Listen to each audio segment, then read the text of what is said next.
leader within the team, and both him and Whippo, you know, attacking the enemy flankers, attacking the enemy, you know, on and night, constantly looking for those advantages and then setting up the team fights.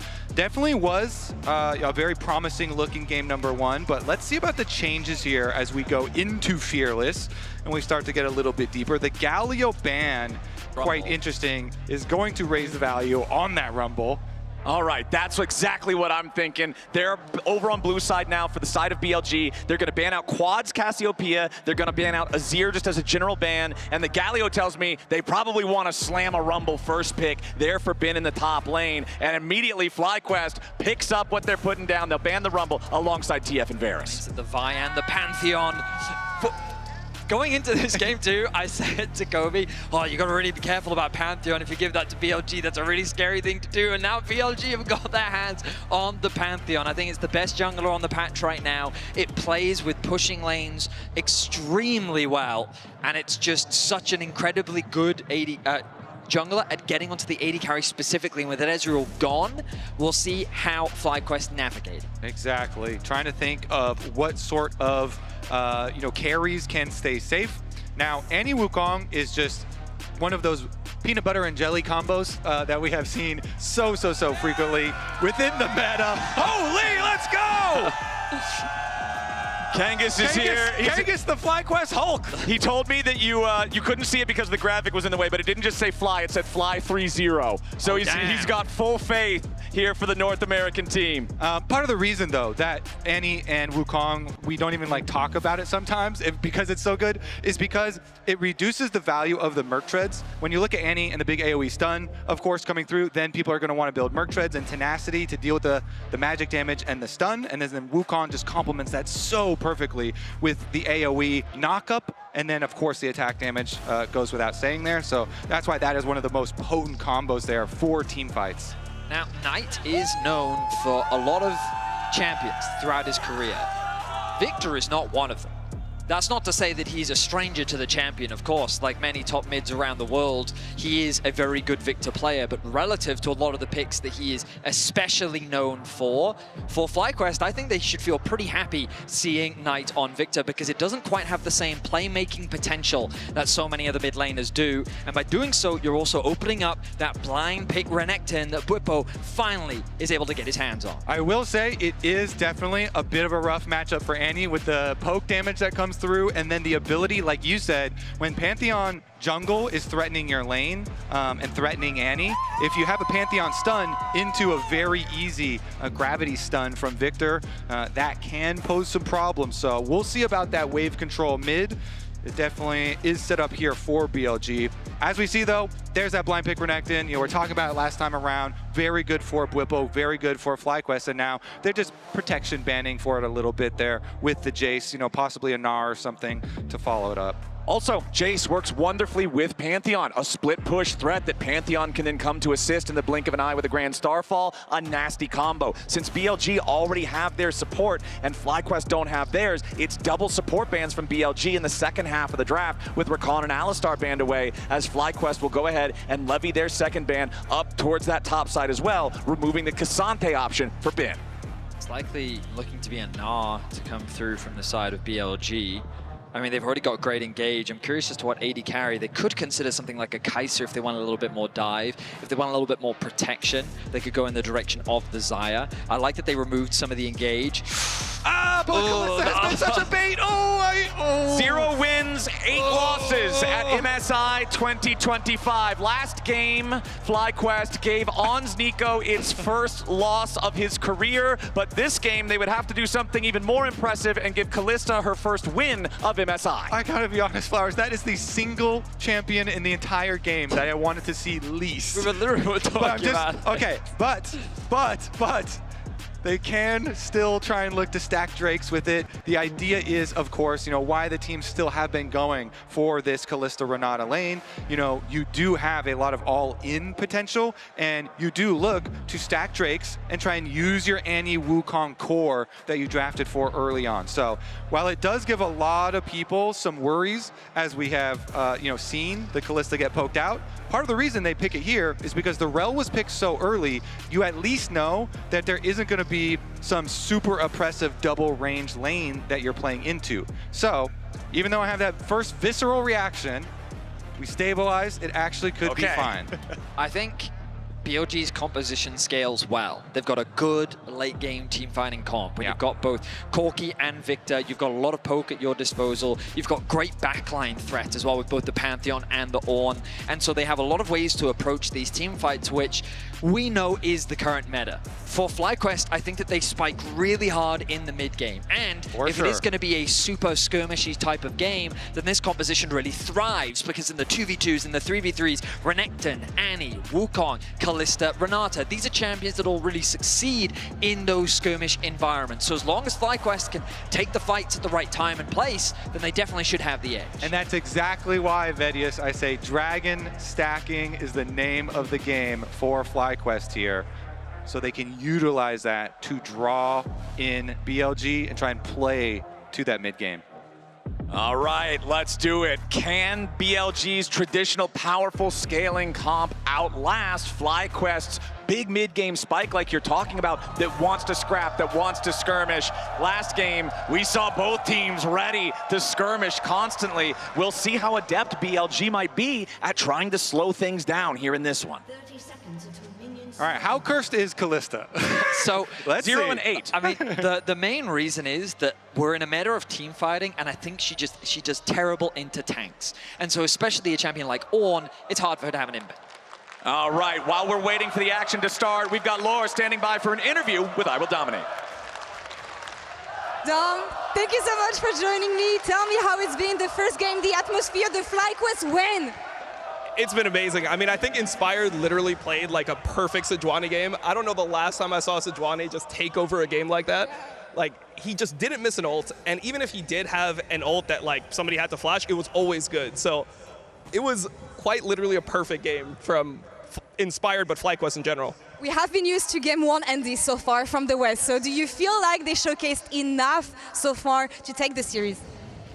I think so, and also they got a lot of champions out that BLG is particularly good at. Like BLG plays more MF, they play more Aurora, and those are champions that I think could be crucial for BLG later on in the series. So they got those out and they won. It's like a perfect situation for FlyQuest so far. All right, what about the draft? Do we like that Kalista? I saw your reaction. No, I don't like the Kalista. I don't like the Renata. I wanted to see Bard. I thought that like Busio Bard could have been really good in this game.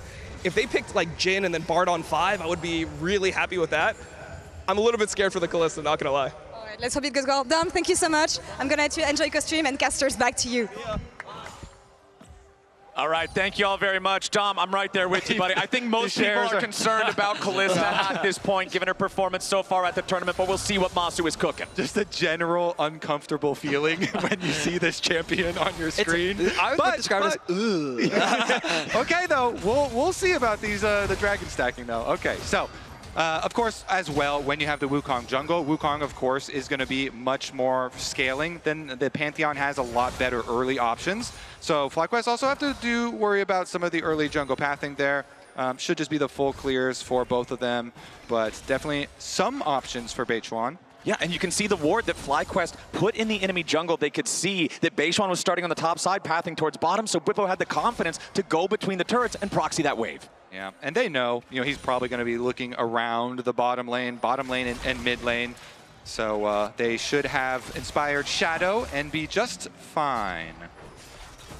Okay, so as we find ourselves in a bit of a slower early game, no crazy ganks just yet. I think it's important to recognize how FlyQuest have even gotten to this point. I know coming into this tournament, one of the things that both of you gentlemen talked a lot about domestically was how unified this roster was, how long that they've actually been playing together. And just as I say that, they engaged. Yeah, immediately, Masu and Busio got to deal with some aggro from On and Elk down here, with Beichuan also hanging around, Inspired nearby too. This could turn into a big battle very quickly, as Inspired going to use the Scryer's plant there, but he takes a ton of damage from Beichuan very quickly. Pantheon just such a powerful jungler, whether he's playmaking or skirmishing.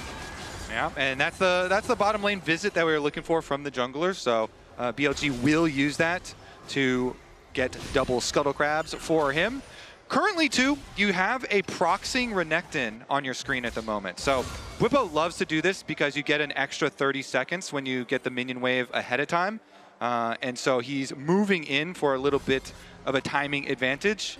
Puts down his ward and Oh, immediately though, on and out, going in, Masu in danger, the Callista, the bailout could proc here as Elk tries to get away over the wall, and the first blood is there. FlyQuest can't bail Masu out in time. Busio needs one more hit to make it a 1-for-1, but now on hits the Shattering Strike. Busio levels up to 4. Rel versus Renata, this has to be the lowest damage 1v1 in League of Legends. I don't think it's going anywhere else. I think people are feeling even more uncomfortable, Vedius, looking at that, because Masu tried to use his flash to be able to go for, you want to get the bailout and then you use your rend to burst for the kill, but they were unable to actually get that kill. So big dub there for Elk because he actually got credit for the kill. Meanwhile, Busio had to clean up on the other side, so the Callista didn't get the lion's share of the gold. Couple things happened there as well. I think we saw Inspired steal away the blue buff. It didn't track if he actually took it away or not, but also Quad rotating to the bot side of the map to catch this wave.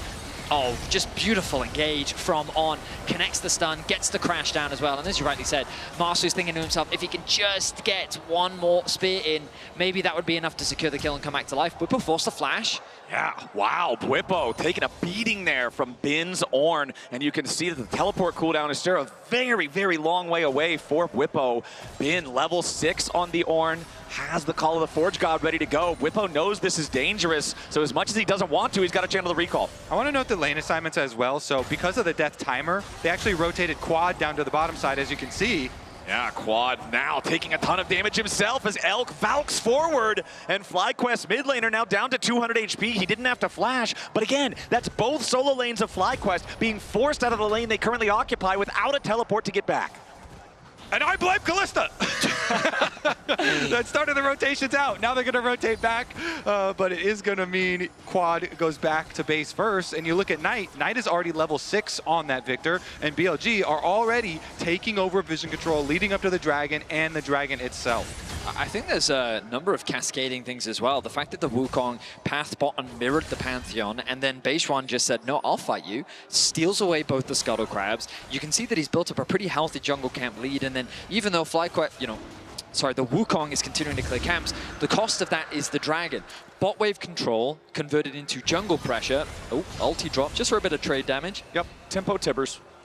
Yeah, Quad suffering a bit in the CS because of the little rotations over.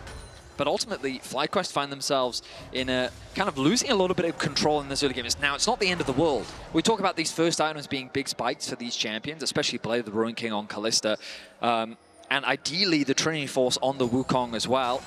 So I think that FlyQuest are still looking towards that second Dragon, maybe even the first Grub spawn, to find a window to force some good fights. Really good use, we were just seeing on screen too, on using that brush and the burst threat that comes from Hex Flash Rel on positioning far up.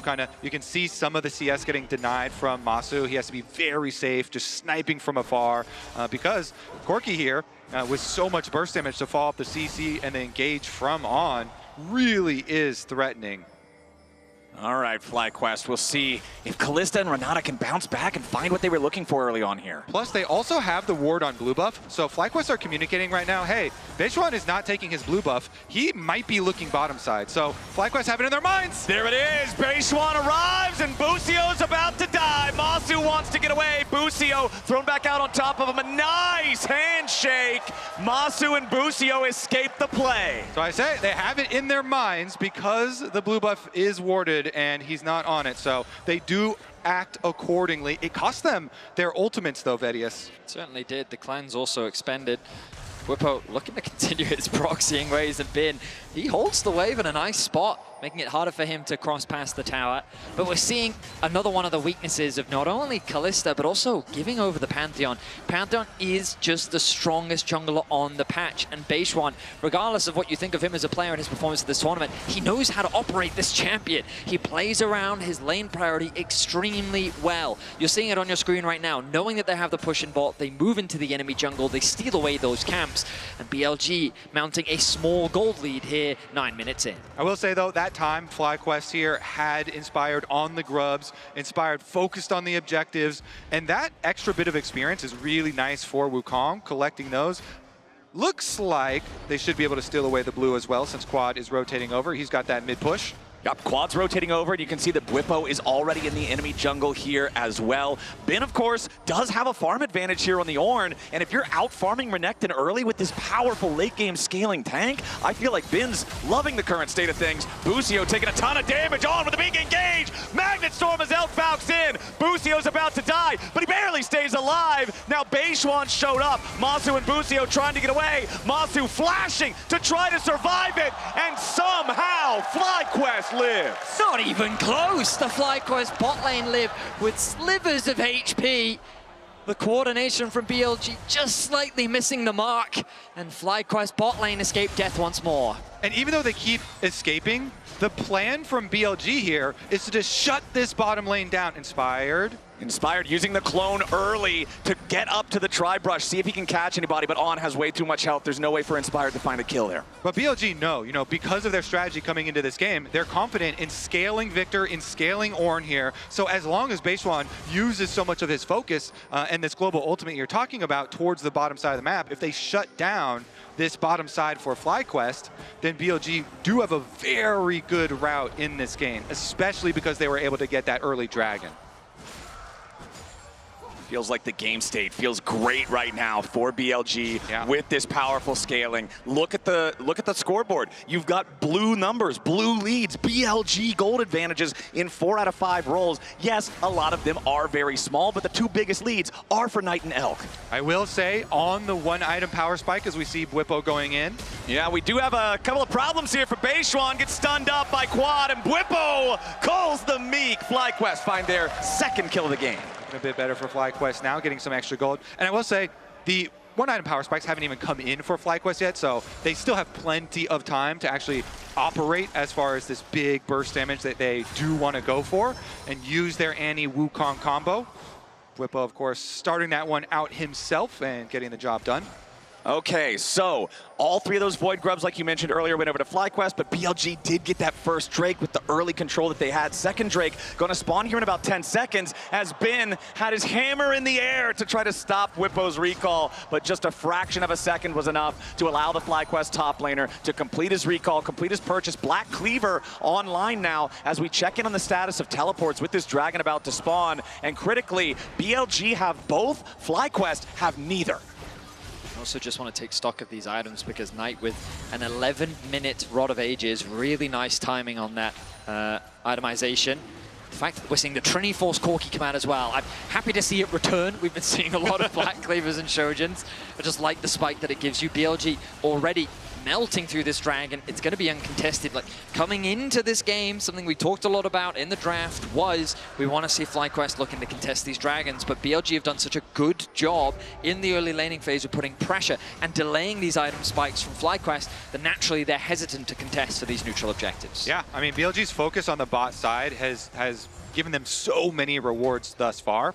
Let's see what FlyQuest can still do, though, as, again, we're looking at the Trinity Force for Wukong to get completed, as well as first item for Quad here, and the Blade of the Ruined King that you've been looking forward to so much, Vedius. So once you get those items in, then we'll start to see FlyQuest make the calls to set up their vision, try and get their approach, and the most critical thing there is going to be Quad's flash.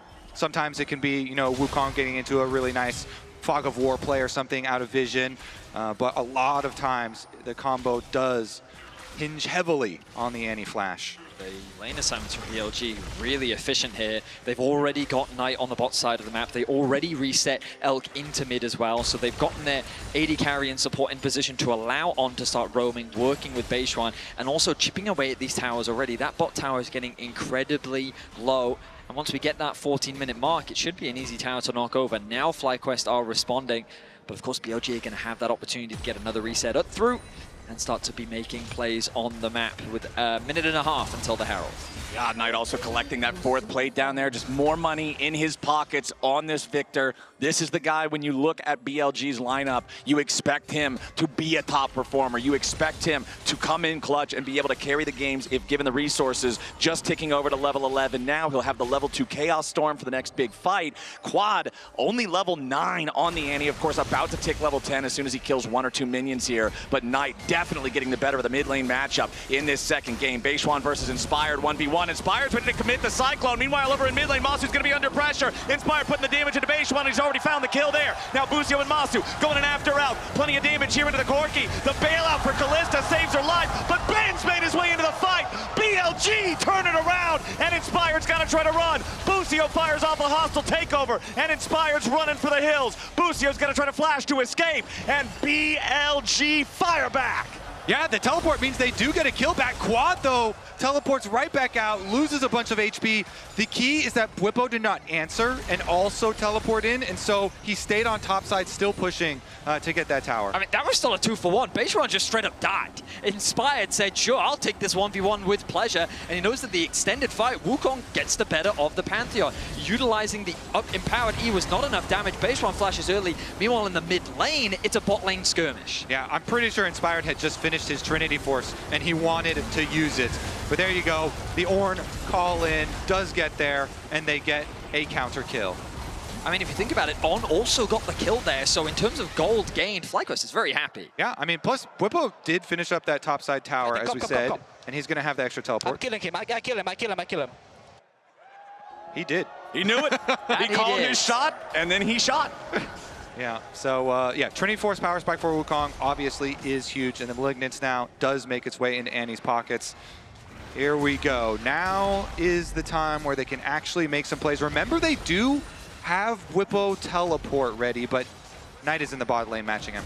Okay, plate gold plus 2 extra plates, 250 gold there for BLG over FlyQuest as Quad and Inspired gonna find Bin here in this tribe rush. Inspired jumps in, the Herald still the focus for BLG. TP coming in to try to bring everybody here for the fight as Bwipo's already popped the Dominus. Massive damage back in the Quad, and he's already down, but Knight's about to be the same. Mid laners into the picture. Inspired still spinning here with the Cyclone as he tries to get away from Elk. He'll survive for the moment and still stay alive. Busio hit by the call of the Forge God, and now the Renata is down. Bwipo's already lost his ultimate, and BLG bury FlyQuest in the river. In the extended fight, BLG get the better of FlyQuest. They go a step too far, and they get punished as a result. On's engages continue to be incredible. He finds such a great angle onto both Inspired and Quad on the backline to set up for BLG to start off on a really good fight. And even though FlyQuest got Knight in exchange, it wasn't enough to win out on the fight. And both of these control wards here make On know that he is not on vision, plus he has perfect vision for his engage, and he got that big wombo. Quad instantly goes down. Then FlyQuest actually try and chase a little bit into the Ornn ultimate, and Bin just turns it, and you get that re-engage from On. So CC stacking here. Very nice from BLG on the re-engage. And you could see Bwipo pop the Dominus early so we could have the Fury building, but right there at the end when they try to re-engage after the Ornn ultimate, the Croc shrinks back down. The overstep, the ever so slight overstep from Busio, because you're right, like, I guess they just didn't anticipate the Ornn ultimate to come out, because that positioning, that they just didn't really have the resources to continue that fight.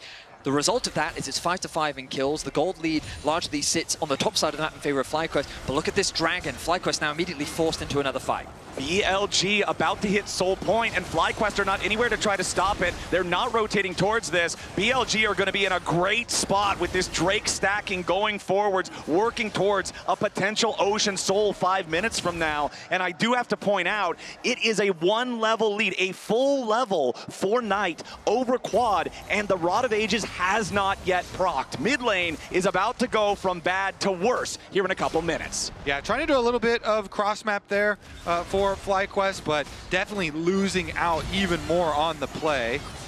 Quad is just so far behind here on the Annie. This is dangerous to hold. And we're seeing a very similar story to what we saw in game 1 in terms of the gold right now. Quad in some danger, trying to play to the side to use the flash if he has to. Remember that the Tibbers is already down. He does not have that big team fight mechanism. Trying to step up and see what he can do. Busio's thrown in the middle of everybody. The hostile takeover fires out, but On's got a massive counter engage coming out with a Magnet Storm. Inspired, double knockoff here with a Cyclone. As On's taking a ton of damage, and Masu's already got the first kill. The bailout's not going to be enough, and Beishwan might just be croc food. Nice kill for Bwipo, but Bin's in the middle of everybody. Inspired flashes to try to stay alive, but Elk guns him down. Double kill to the Corki as FlyQuest are hurting and stumbling away. It's a battle in the jungle once more as it ends up being a 2-for-2. FlyQuest are the ones that have to limp away. The mid tower does end up falling, And BLG, you can feel that their control over the map just continues to grow. And it actually starts out here when you see the duo lane for FlyQuest walking down lane. Masu's gonna throw Busio in to get an ult combo here with Kalista ult into the Renata ultimate to lock up 2. And then he actually handshakes Spaceone out of his stun right when they go for it. So the opener there was quite good for FlyQuest as they get the early lead. But Masu is right there up against the wall and just gets slammed down. So they lose out on their Kalista damage very early on. And then you see Elk and Knight, the two big BLG DPS carries here from the backside, just get to walk forward. We'll also say that once Quad has spent his resources in the fight, like, it was very difficult for him to contribute that much more. And again, in these extended fights, BLG will just have the advantage. We talked about the scaling edge that they will have the longer this game goes, and with the lead that they currently sit on, with no dragons to their name, FlyQuest will find this game only harder and harder to play. I said earlier that Knight was up 1 level without the Rod of Ages proccing. He is now up 2 almost full levels without it proccing. He will be a level 14 Victor to a level 11 Annie here in just a moment. But one thing that I want to draw your attention to real quick is the fact that the gold advantages for individuals are the same state that they were back in game number 1. It's Knight and Elk ahead for BLG. It's Bwipo and Inspired with the gold leads for FlyQuest. Yeah, Bwipo and Inspired trying to be the bruiser threat to pull them through these team fights, but it's going to be so difficult, and that's part of the reason Knight has gone for this tanky build with a lot of the extra HP in it, because he knows he's going to have to deal with some level of Wukong and Annie burst, as well as Renekton into the back line, and so he's kind of that tankier version of the control mage up there. Level 15.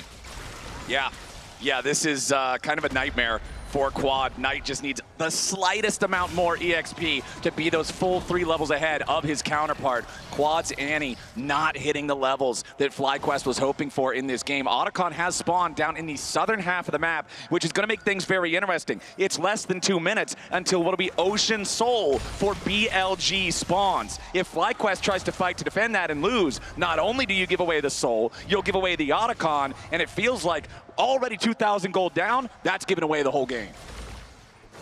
BLG in a commanding position here in game 2, with full control over the early dragons and just a very effective early game plan. FlyQuest teleport first as well here with Annie.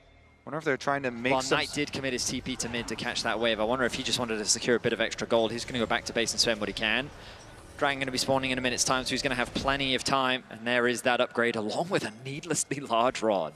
Yeah, we came into this series expecting Jungle to be the biggest point of power over his counterpart for FlyQuest. We expected the same for mid for BLG. Game number 1, we got to see the inspired Sejuani masterclass really taking over the game and being that win con. This time around, I feel like we're getting the other side of the coin. Knight's Victor just so far ahead of Quad's Annie, 2,000 gold ahead individually on this champion, and he's making his way over towards this bottom side river now. BLG in position, setting up the vision for the upcoming Dragon Soul fight. Inspired immediately popping the clone to walk away there before he takes any more damage. The Dragon spawning in 20 seconds means FlyQuest don't have a whole lot of time. Plus, they've got the advantage here for BLG. Knight is able to push mid lane, so Bwipo has to show and catch it.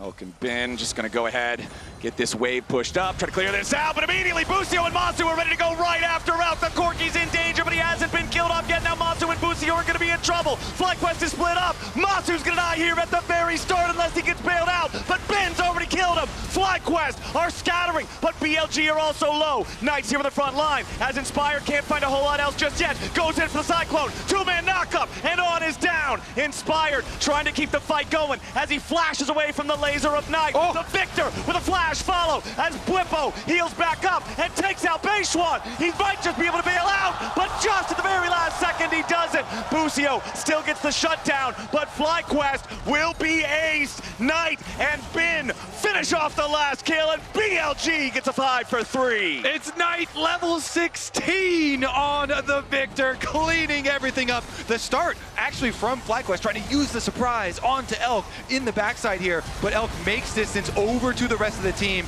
and then you see the Avengers assemble, Vedius. The tippers just missing onto Elk was so massive as BLG respond with a beautiful engage from On1 again. And and the ultimate from Bin. Immediately he TPs, but just look at Knight. Full HP, he can see the angle where he can kill absolutely everyone. Credit to Bwipo at the very least taking out On. Inspired is forced to flash. They think, quick, we can get on tonight. He flashes forward to get that last hit onto Inspired. The laser takes out Quad. And Bwipo does what he can. He comes so close to getting that kill. But the extra damage from Knight protects his AD carry for a little bit longer before he falls. We're already back into the fight as Inspired's exhausted here with the front line. Bin's just juggling him around, and FlyQuest have already lost their jungler. On is low, and Bwipo's in the middle of everybody as Beishuan has to try to retreat, but Quad dies to the laser with a Chaos Storm. Boostio's the next to fall, and Knight is a hurricane in this team fight. BLG tear FlyQuest apart. Is that Knight from Arcane? He's not even done, boys. Masu gonna try to get away from this one, but that's Kalista versus Knight's Victor, and it's not gonna look too good. You'd have to think Masu falls, and Knight secures the ace. Knight is a monster. Regardless of the game state, he always finds a way to have an impact. And in this game, he is the raid boss that FlyQuest cannot take down. Here we're going to see in our priceless moment presented by MasterCard at the complete wombo combo that deletes Inspired right at the very beginning of the fight. And that allows BLG to grow this Chaos Storm through the jungle. I mean, Knight just faces no threat. They can comfortably play the front to back. And with the Pantheon and the, I've forgotten the champion in the top lane, Ornn. The big fella with the horn. Yeah, that guy. Their backline access is so strong that it makes it even harder for the Kalista to play. And Knight, when you give him this much space, he just takes over everything. Yeah, I love it. They call him the golden left hand of the LPL, the left-handed player. He's got a full 1,000 gold if you can kill him, though. So you got to always think when you're behind like this, hey, let's set our goals. If we can kill Knight, that is a large amount of money. That's a very tough job. I was going to say, usually you want to start with small, achievable goals. The operative word is if. And that is a big if in this game. Knight is absolutely tearing through these fights. He has his Zhonya's Hourglass now completed on top of the already tanky build that you were mentioning earlier, Kobe. Killing this guy is going to need to be a perfect engage from FlyQuest, completely catching BLG unaware. But BLG have not been playing like that in this game, too. They've been coordinating very well. They're having a much better game, and now they're going in after Bwipo. Inspired's already here as well, and Beishuan has jumped in. He's already lost his shield. Inspired is low from Knight's damage, but Masu's about to die instantly. Knight's already gone like Inspired and Masu are both down. Bwipo's got Asterix, but it won't keep him alive much longer. BLG are so far ahead, and they're making sure FlyQuest knows it. BLG with another fantastic collapse. Beishuan starts off the fight in what seems to be a very scary way for BLG, instantly losing his life. But on the top side of the fight, both Bin and El catch out the bot lane of FlyQuest, removing them before the fight can really be turned in FlyQuest's favor, securing a bunch of kills. They've set their sights on the Baron, and they're looking to equalize this series 1-1. I mean, Knight is going to be 5,500 gold ahead once they take this Baron. Yeah. Every player gets 300 gold for the Baron. With the Baron buff, they're going to go and they will look to siege the FlyQuest base. That siege is not going to take very long to accomplish its objective. BLG, they've got the Dragon Soul. They've got 7,500 gold lead. They are locked and loaded to end this second game. My only disappointment is Knight.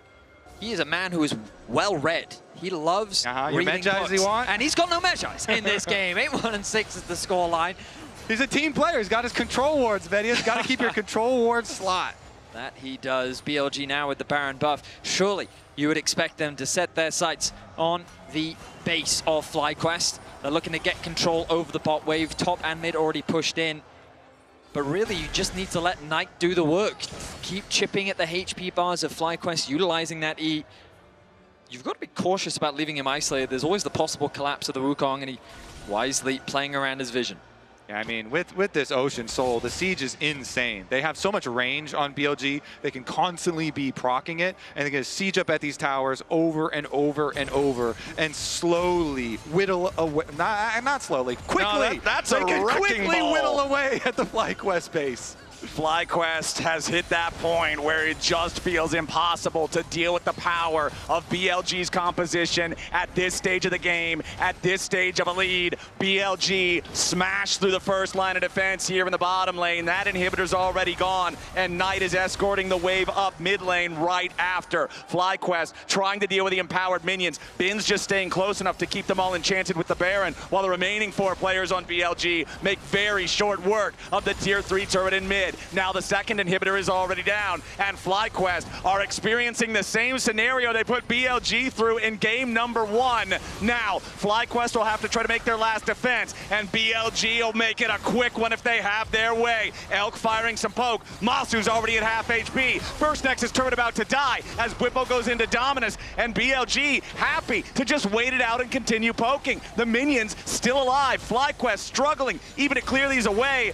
Bwipo is going to lose his ultimate before the fight even starts. Beishua goes in for quad. He tries to get away with a flash. Chaos Storm still burning him down, and Knight is legendary.